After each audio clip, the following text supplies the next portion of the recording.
புதுசா தமிழ் டப்பிங்கோட வெளிவந்திருக்கக்கூடிய ஒரு தெலுங்கு திரைப்படம் தான் சண்முகா. இந்த திரைப்படம் எப்படி இருக்கு அப்படிங்கிறத இந்த வில்லா பார்த்துடலாம். அண்ட் இந்த படத்தை பொறுத்தளவுக்கு ஒரு ஃபேண்டசி கலந்த ஒரு கிரைம் த்ரில்லர் ஜானரில் இந்த படத்தை ப்ரெசென்ட் பண்ணியிருப்பாங்க. படத்தோட கதை பிறக்கும் போதே விசித்திரமாக பிறக்கப்பட்ட ஒரு குழந்தைகிட்ட இருந்து இந்த கதை ஸ்டார்ட் ஆகுது. ஸோ இந்த குழந்தை பிறக்கும் போதே நிறைய பார்த்திங்கன்னா ஆபத்தான நிறைய விஷயங்கள் நடக்குது. பத்தாவது குறைக்கு பிறந்த குழந்தைக்கு 6 தலைகளோட ரொம்ப கொடூரமான ஒரு முகம் பார்த்திங்கன்னா இருக்குது. ஸோ இந்த முகத்தினாலே பார்த்திங்கன்னா அந்த குழந்தை வளரும் போது யாருமே நெருங்கி பழக மாட்டேங்கிறாங்க. ஸோ இப்படிப்பட்ட பிரச்சனையாக பார்க்கக்கூடிய இந்த முகத்தை பார்த்திங்கன்னா சரி பண்ணுறதுக்காக பிளாக் மேஜிக்கை நம்பக்கூடிய அந்த குழந்தையோட அப்பா ஒரு சில விஷயங்கள் பண்ண ஆரம்பிக்கிறாரு. இந்த சைடில் அப்படி கட் பண்ணோம் அப்படின்னா ஊருக்குள்ளே ஒரு சில மிஸ்ஸிங் கேஸும் சூசைட் கேஸும் பார்த்தீங்கன்னா நிறைய கனெக்ஷன் இருக்குது அப்படிங்கிறத நம்ம ஹீரோயின் கண்டுபிடிச்சி போலீஸ் ஸ்டேஷனில் இருக்கக்கூடிய நம்ம கதாநாயகன் கிட்ட சொல்ல வராங்க.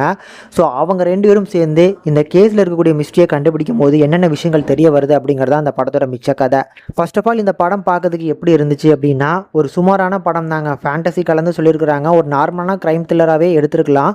ஸோ அந்த கிரைம் த்ரில்லர் போர்ஷன் அதுக்கான இன்வெஸ்டிகேஷன் போர்ஷன்ஸ் எல்லாமே நல்லா இருந்துச்சு. ஆனால் இந்த படத்தில் இருக்கக்கூடிய ஃபேண்டசி எலமெண்ட்டில் சிஜி ரொம்ப மொக்கையாக பண்ணியிருக்காங்க. ப்ரொடக்ஷன் வேல்யூ ரொம்ப அடி வாங்கியிருக்கு அப்படிங்கிறத பார்க்கும்போது நல்லாவே தெரியுது. பட் படத்தோட மிடில் இருக்கக்கூடிய போர்ஷனான நம்ம ஹீரோயினும் இந்த கேஸில் இருக்கக்கூடிய விஷயங்களை தேடி போகக்கூடிய போர்ஷன்ஸ் ஓரளவுக்கு நல்லா எஃபெக்டிவாக எடுக்கப்பட்டிருக்கனால ஒரு ஒன் டைம் வாட்சபிள் மூவி. ஆனால் ஓகன்னு இருக்குன்னு சொல்ல மாட்டேன்.